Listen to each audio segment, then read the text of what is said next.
The fact that most people on earth can make a significant piece of content if they're capable and reap the rewards of it without amassing an audience for free is remarkable. Yeah. Every piece of content now is an individually judged piece of content on the merit of its creative and what it brings the audience. And that allows people to quote unquote go viral or get incredible amounts of reach with no cost associated with it, rendering us being in the first time in history where the creative is the variable to reach. Attention is the number one asset. When the battle for consumer attention is fierce and ever-changing, understanding how to effectively capture and leverage this attention is crucial. Today, we're joined by Gary Vaynerchuk, serial entrepreneur, chairman of VaynerX, CEO of VaynerMedia, and author of his new book, his seventh, called Day Trading Attention. And we're going to talk about the evolution of attention in marketing, the power of storytelling, and the future of digital advertising. So just a few things there. So Gary, welcome to the show. Thanks for having me. Yeah. So let's get started by talking about your new book, Day Trading Attention. You know, what drove you to write it? What were some of the gaps that you were seeing in how brands are approaching things? And, you know, what was kind of the impetus for creating it? You know, it's a great question. I wrote a book 10 years ago called Jab, Jab, Jab, Right Hook. And to this day, I get 3 to 5 emails a day from people saying, man, thank you so much for this book. It's really helping my social media content. And I'm like, man, like awesome in the macro principles, but boy, has a lot changed. Right. And so between that and the post-COVID energy from the CMO set in Fortune 5000 land has really inspired me because what I realized during COVID was, I had hundreds of 15-minute to 2-hour Zooms with most of the Fortune 500 companies, a lot of CMOs, but a lot of like brand managers, associate brand managers, top, innovation, this, head of media, that, like just like a real set. And then obviously that's the Gary Vaynerchuk part of my life. And then the GaryVee part of my life, unlimited creators, starting CPG brands, influencers, creators, every entrepreneur now kind of wants to film themselves or do a podcast, chop up. Like There's a new world order. And I would argue that we have not gone through many transitions this substantial around attention, which is obviously the currency that allows one to market in or create, change of perception at its worst, manipulate. And so we're really in a place similar to what happened when the radio went from being the primary device in our society to the television. Yeah. And I believe that the cell phone has now completely taken that mantle, even though many of your listeners continue to spend way too much time and energy on planning a television campaign as its starting point. Right. I believe that organic social media has very clearly, over the last 5 years, but especially the last 18 months, established itself as the single most important starting point for any brand positioning, marketing campaign, and just marketing. Yeah. And so it just became obvious to me that people are starting to take serious something I've been pontificating about for 15 years. And it itself has changed. The TikTokification of social media is here. And obviously we'll probably go into that in this interview. So, I felt, intuitively I felt it was time, and I was ready to challenge myself. My last book, 12 and a half, was very philosophical, leadership, humanity, and I loved it. And I love doing that, but I love bouncing back between macro and micro. Yeah. This is the most textbook book I've ever written. This is the book that I most think many companies will buy one copy for every one of their employees in marketing. And honestly, as you know, more and more people are realizing almost all their employees need to know about marketing to some degree. Right. And so I kind of feel like I had it in me, and I'm just starting to talk to humans that have skimmed it or read it, and the feedback's been overwhelming, and I feel like I might have something here. And what I mean by that is I'm proud to think I might have a viral book. And what I mean by that is people are going to realize there's a lot of meat to this, and they're going to pass it on. And so I'm hopeful and humbled and excited and was ready to write it because the details matter in being great at this. Social media marketing is the hardest marketing craft. Yeah. Yet most people mail it in or see it as like the 20th most important thing. Or when they do it, they think it's easy. They're like, post something and make it go viral. Right. Okay. So, that's kind of the energy, my brother. Yeah. No, and I love the book for the, the reason you mentioned is just, as a fairly pragmatic person, I like the the practical, the practical insights. And I mean, I will say, writing a book that you're still getting feedback 10 years later about stuff that moves so quickly, quite quite an achievement as well for the and honestly, at some level, I feel like it's inappropriate, which is why I wanted to write another one. Like, there's a part of me that's like, follow my social media. You're going to get more tangible insights. But really, people that follow me on social, I do tend to go very macro. To your point, my framework in life is practical optimism. I'm obsessed with practicality. I'm an operator. Yeah. I don't think people understand how much of a practitioner of social media I am. And so this was an easy book for me to write. But to your point, like, this is a nerdy book. Like, this is detailed. Yeah. No, and I think that's one of the things that makes it so, practical today. And you mentioned a term that's used in the book as well, the TikTokification of social media. So I wanted to just ask you to explain that a little bit. And, what does this mean in terms of businesses creating content? It means that everybody that's dreamed of what television can do for the last 10 years, which it was not capable of doing, is now possible. Let me explain. Social media that I grew up with, I know most people are going to listen, but for the people that see the video, I'm circling some stock certificates. That's Facebook, Twitter, and Tumblr, the first 3 companies I invested in very early, well before their pre-IPO or exit. Yeah. That social media, the one that I started being obsessed with in 2006, up until the first 15 years, called 2021, though what I'm talking about started a little bit earlier, was predominantly based around the social graph. Yeah. And was done really like email marketing. So for the OGs in this call, or the ones that still do email marketing, I had an email newsletter for my dad's wine store in 1998 that had 91% open rates. Yeah. Not bad. Not bad. But marketers ruin everything, and we all Right. email too much, and now it's 20, 30% if you're good. But that was what social media was. Go out and get as many people to follow you as humanly possible so that a percentage of them would see it, right? Yeah. And that was great for people like me that were able to build communities and have consistent awareness, and that was great. Now, what's happened is the fact that most people on Earth can make a significant piece of content if they're capable and reap the rewards of it without amassing an audience for free is remarkable. Yeah. Every piece of content now is an individually judged piece of content on the merit of its creative and what it brings the audience. And that allows people to, quote unquote, go viral or get incredible amounts of reach with no cost associated with it, rendering us being in the first time in history where the creative is the variable to reach, not creative is supplied with money to create reach. AKA, we have spent the last 30 years forcing people to see stuff that they did not want to see by spending tons of money on it and losing in marketing. And now we can use organic social to get consumer insights, to get awareness, to get reach, to create more relevance because we can make more of it for different consumer segmentations. And so simply put, every platform that matters right now, the 10 that matter, the 7 that matter, Facebook, LinkedIn, Instagram, YouTube Shorts, TikTok, Snap, they allow creative to get dramatically more reach if it's resonating with consumers, allowing us as marketers to extract qualitative and quantitative insights. And so we call them SMAs at VaynerMedia, social media ads. And when we have insights, both quant and qual, we can either turn it into brand performance ads, aka turn the creative into performance slightly with a tweak, amplify them heavily with media, even more than the 5 million organic reach or 400,000 or even 30,000, which is more than our normal 500 with media, just like you would do a television spot or a print ad. Or take the insights from the actual social media post and use it as a brief to create what we call 6 socially informed campaigns, thus mitigating the risk of the campaign because you got actual affirmation that there's consumer interest in it, not focus group or bullshit reporting that most Fortune 500 companies run on.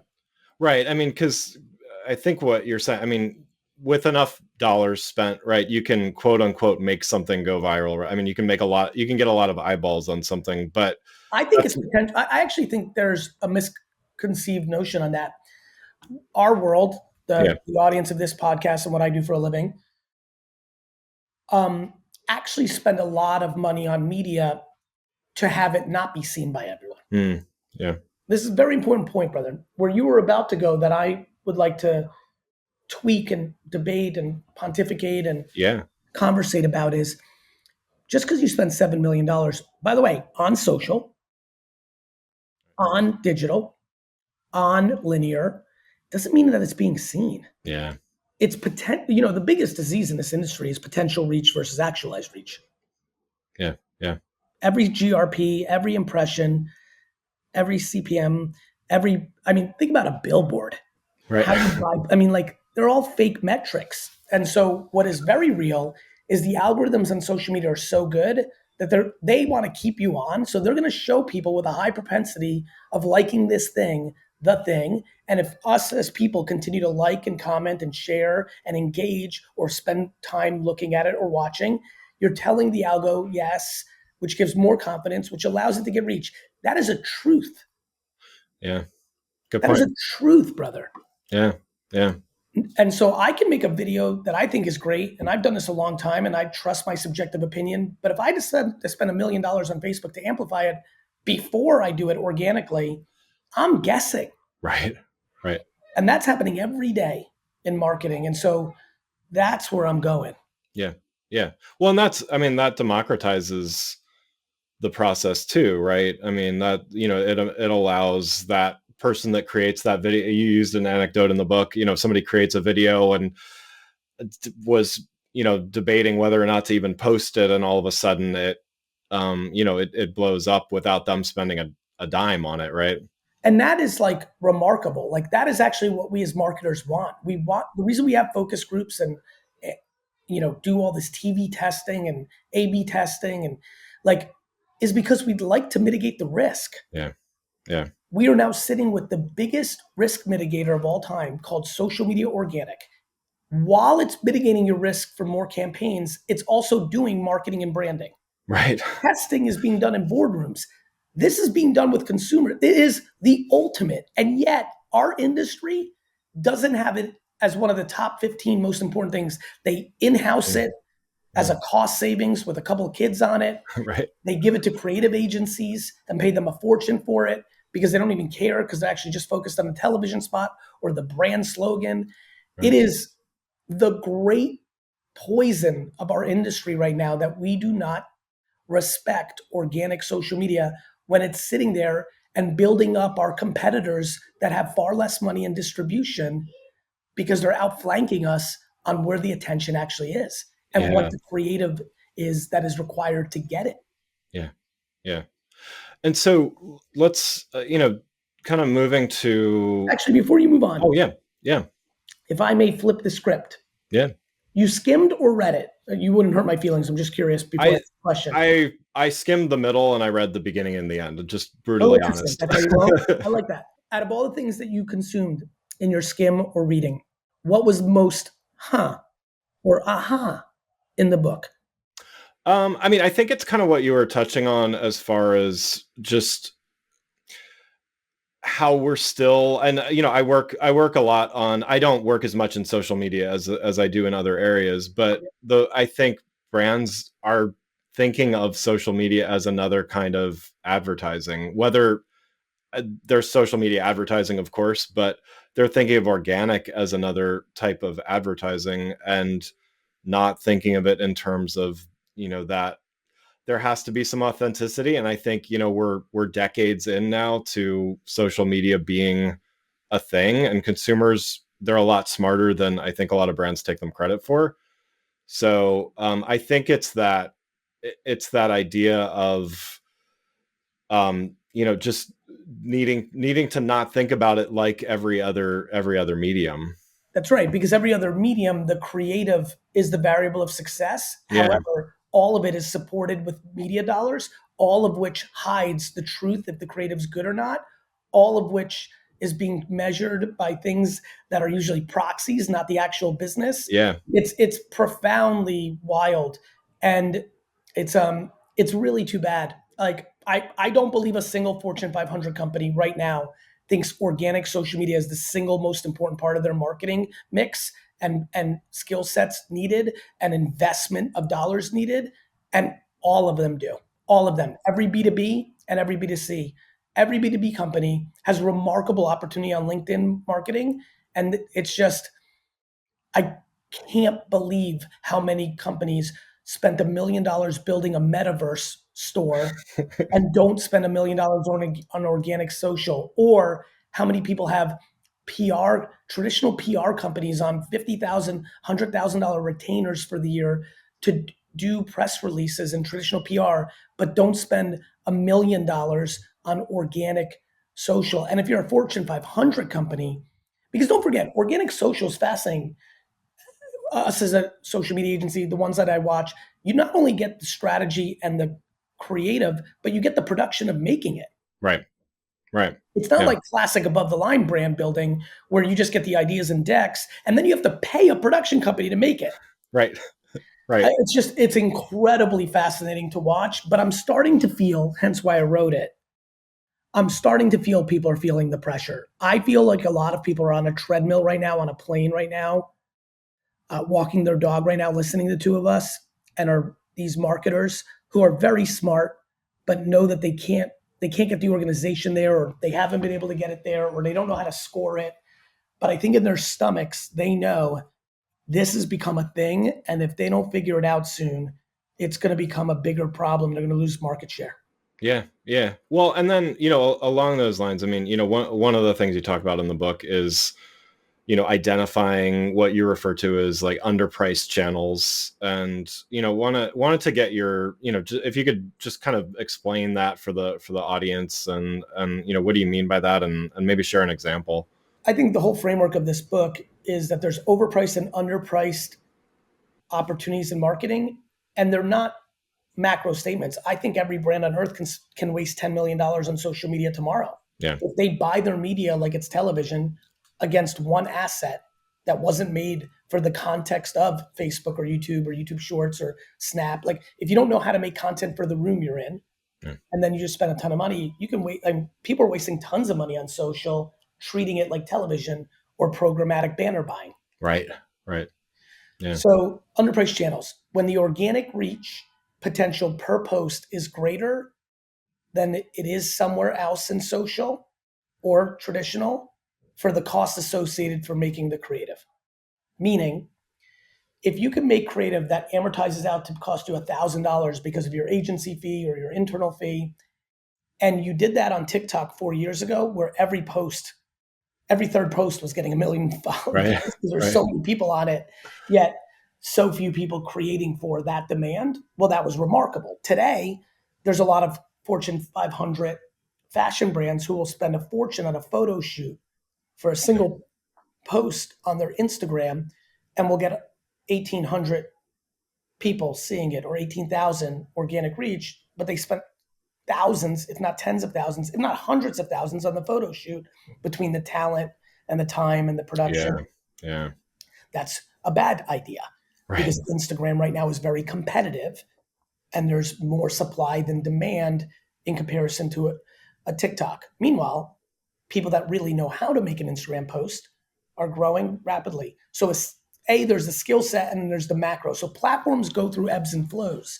As we sit here today, Instagram is harder to crush on for 25 to 29-year-olds than Snap is. If you go to Snap Spotlight, you can, on post by post, you will get more organic reach on a Snap post, because most of the people listening right now are not considering Snap the way they consider TikTok and Instagram. Meanwhile, Facebook is also mildly underpriced because most marketers don't think it's cool, and they don't realize how many 30, 40, 50, 60-year-olds are giving plenty of attention to that platform. And that also is organically amazing.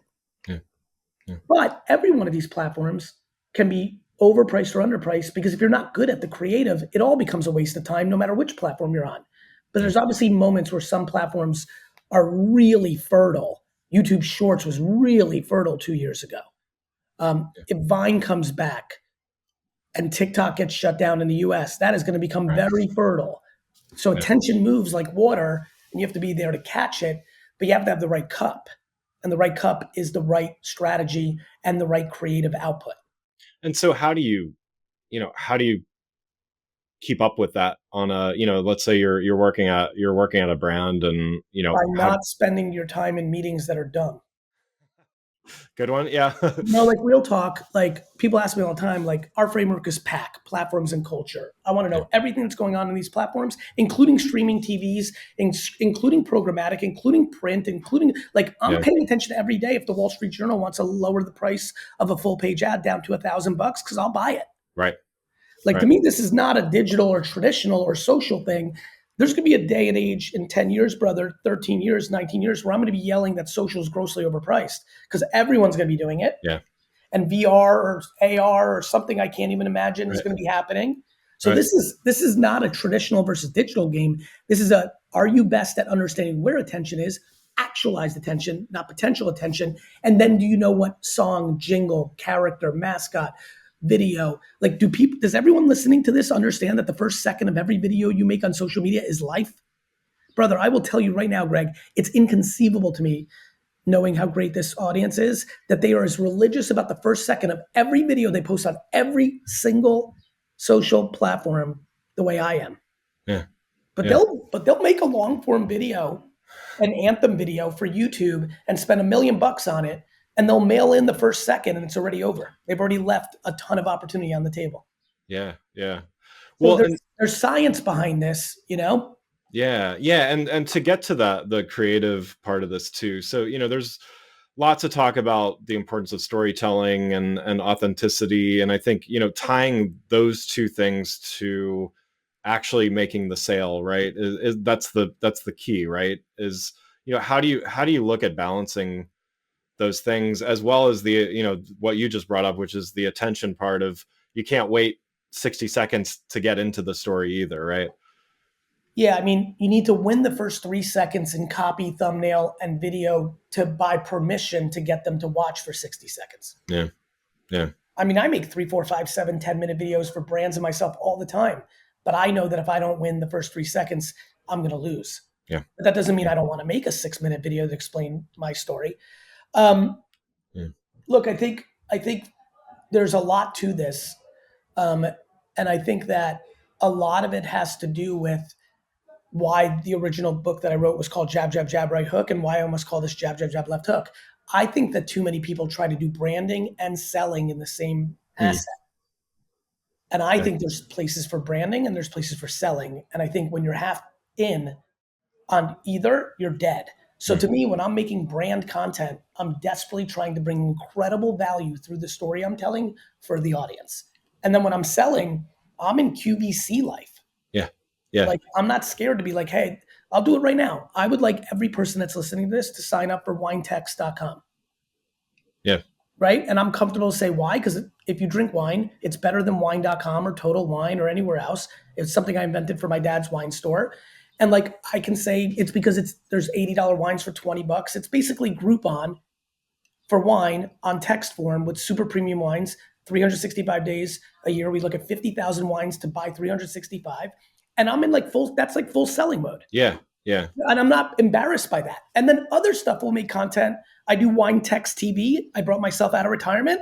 And yesterday I did 28 minutes on Timo Rosa, a new Italian white wine. It's an old one, but it's starting to gain momentum. It's the white Burgundy of Italy. And I did 30 minutes of brand. Yeah. I could care less if anyone bought a single bottle of wine. I was there to be the Katie Couric, Mr. Rogers, Walter Cronkite, Stephen A. Smith. I was there to entertain and bring value and bring information. And I know that a lot of people that are very nerdy that are listening right now are like writing down Timo Rosa. What's that? Right. TIMAROSSO. Like, and what's really fun for me is wine's like media. It's underpriced. They taste like $150 Burgundies, but they're $40 because it's an esoteric grape from Italy that doesn't have enough brand yet. Yeah. Yeah. Well, and do you think consumers, I mean, I have a hunch that they actually respect the straightforwardness of that. So. Well, this goes back to you clearly, I'm getting a sense of you, and I heard you, I'm listening to every word you're saying. You clearly know what I know, which is we are delusional in boardrooms all around the world, thinking this marketing is going to work on people. Right. I mean, you said it. You said they're smart. Consumers are smarter. Like, this is correct. Yeah. Like, you're not going to trick people. And more importantly, we do not make compelling creative. Every 30-second TV commercial is not compelling. All of them, Greg. All of them. Yeah. Spam email is not compelling. Right. Banner ads on websites is not compelling. Currently, social media is compelling. And, that's because the ads are native to the platform. You don't know you're getting an ad when you're just scrolling through the feed. Yeah. You're not anticipating it the way you are in a pre-roll YouTube, even though that's a good medium. Definitely not like something going to commercial, or like when you get an email with a title that you could tell is just spam. Like, humans are animals, we know. And I don't think brands are trying to provide enough entertainment value. I also think we're getting destroyed on relevance. My friend, most of the people listening here are involved with brands that have plenty of awareness. Yeah, right. They're losing on relevance. And what's amazing about social is you can make 30, 40. Again, I don't know if you caught this because I know you skimmed some of the parts. Like, I talk about cohorts, consumer segmentations. Yeah. Like, to me, it shouldn't be like, we need to go after, Latinos in America. No. 18 to 22-year-old Hispanic men in the Miami area. Now, you're talking Cuban culture, but you may go 18 to 22, Latino men in New York, and now you're going Dominican, Puerto Rico. Like, these cultural nuances matter, my man. Yeah. And so, like, now when you're doing 50 ads, by the way, all I'm saying is it's the 1950s, and I'm doing print ads and direct mail ads every day, looking at the data to make better television commercials. That's all I'm saying about this. Right. Yeah. That's all this is. To me, this is doing radio and television and direct mail day in and day out, every day, and using the quant and qual data. So don't forget, that means I'm advertising every day. I'm not testing and learning. I'm not throwing against the wall and see what sticks. I'm definitely not spraying and praying. I am advertising every day for the sake of better advertising. Yeah. Makes sense. Yeah. So one obligatory question here, where do you see AI in the content creation process? In the Fortune 500 land, we have to wait for copyright and trademark law to really catch up. Like, I think us we're not putting out stuff at Vayner that's AI generated because we don't know the source, and we don't want to be liable, and we don't want to put our clients in a bad position. So, but it's a foregone conclusion, and all the entrepreneurs are already doing it in small brands. And I mean, it's technology. Like, it's going to be a way of thinking and prompt engineering and the way one thinks of the creative output. And it's going to be remarkable for the most creative people, because they're going to be able to I'm going to be able to talk into a mic and make a 13-minute video that's going to crush, that is going to cost me far less and be exactly how I want it over, because I can keep editing it in a way that I never could have done with my own creative team internally in production and cause. It's going to be profound. Yeah, definitely. But agreed that it's in some areas it's getting ready for prime time, but not for a lot of the stuff that you're mentioning. Yeah. Not if I understand your audience well. Like, you got to get the lawyers involved. Like, what are you going to do if you're Church and Dwight? You're going to put out a commercial and then get a cease and desist from Disney because they claim that some of their IP inspired. So, like, we've got a little ways to go. Yeah, totally. Yeah. Well, Gary, thanks so much for joining. One last question for you here. So, I think a recurring theme here is, keeping up with what's going on here, and, whether it's new platforms emerging or algorithm changes, all of that kind of stuff. It sounds to me like a mindset shift is what's really needed. What would your advice be to those, SVPs, CMOs out there listening? How do they, not only for themselves, but for their teams, like, how do they get that mindset shift? There's a lot that comes through my mind, brother. Let me break it down a little bit here. One, a lot of parents come up to me because I'm very out and about, and they're like, Gary, I hate that my 11-year-old's on TikTok all day. What do I do? I'm like, take it off their phone. And they're like, what? I'm like, delete it. You're the parent. She's 11. Right. Oh, but social pressure, this and that. I'm like, yeah, okay. Like, everybody drank in my high school. I didn't, because my mom mommed me. Right. Same here with this. I don't know if this is a mind shift. Well, first of all, to your point, it is a perspective and strategy standpoint. I am in deep belief that most of the SVPs and CMOs and VPs don't believe organic social is the most important thing. Yeah. I do believe that that will change. But I view that this is about the advertising ecosystem. You know, I talk to a lot of CMOs and they equally say to me, Gary, I can't get my internal social creative team or I can't get my agency to do this. Yeah. Well, I'm like, just like parents, I'm like, well, you're the boss. Right. You know, like if you have a relationship with a great creative AOR, let me pick one that I like admire, Droga5. I love David Droga.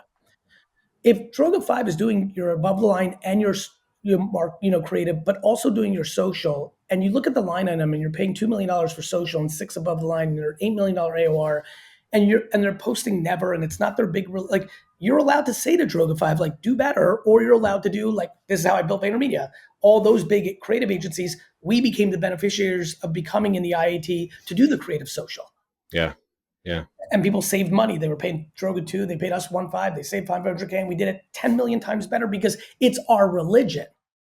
Yeah. Right? Yeah. Like, you're allowed to take it internal if Droga5 is not making you happy and you don't want VaynerMedia. You're allowed to take internal and take it external. I have a lot of people right now reaching out to me and saying, I inherited an internal team. It's clearly not good. You know, like, can you help? So those people made the decision that they're allowed to take it from internal to go external or vice versa. But what I would say is, if you found this interesting, if and when you read the book, you find it even more interesting because it gets really detailed and it gets into creators, it gets into product placement in TV shows instead of commercials. Like, I'm really going there, like sampling as like a marketing strategy, trial. I think more of our brands need to get people to taste things. Influencers can be wildly overpriced or underpriced. You know, I go experiential, filming it to get content. I'm really think there's a lot of reinvention needs to be done. But I think it starts with everyone who's listening here that has the power to know that social is television now, and to two, make the changes on their team, internally or externally. Be accountable that you're the big boss. Yeah. Yeah. Love it. Ray, I say this all the time. Vayner's got a lot of headaches, and they're all my fault.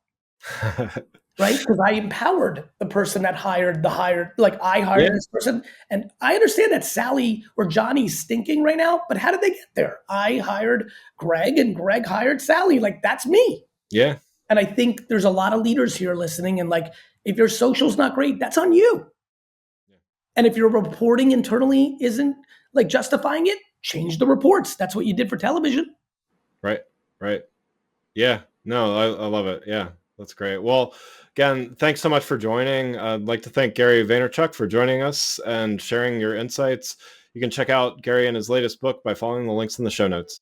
Hey everybody, I wanted to say that a new book is coming, the follow-up to Jab, Jab, Jab, Right Hook, originally called Jab, Jab, Jab, Left Hook, but I finally captured what I've been doing for the last 20 years as an entrepreneur, as a creator and influencer, as an operator of a marketing company that works with Fortune 5,000, 500 companies, and really the punchline of what I'm seeing in society, which is day trading attention, how to actually build brand and sales in the new social media world. I'm really proud of this book. When I read it, and some of you follow my social enough to see the clips, when I read it in studio, it got so deep, it goes so detailed. It goes macro and micro, as I like to roll. And so if you've not picked up a copy yet, go to GaryVee.com/DTA, which stands for Day Trading Attention. I have a feeling that this book, much like Jab, Jab, Jab, Right Hook, literally got an email, they just read it, it's 10 years ago. The updated version of the marketing manual for your marketing team. Definitely if you have a social media person that runs your stuff, you need to get a book for them. And definitely the marketers in Fortune 500 for your staff, and the entrepreneurs and creators and influencers who are trying to build something for themselves. So proud of it. Hope you enjoy it as much as I enjoyed putting it together. The manual that we are going to give to everybody when they join VaynerMedia to read, and hopefully the manual to the modern marketing world, and especially the social media first world. Day Trading Attention out this May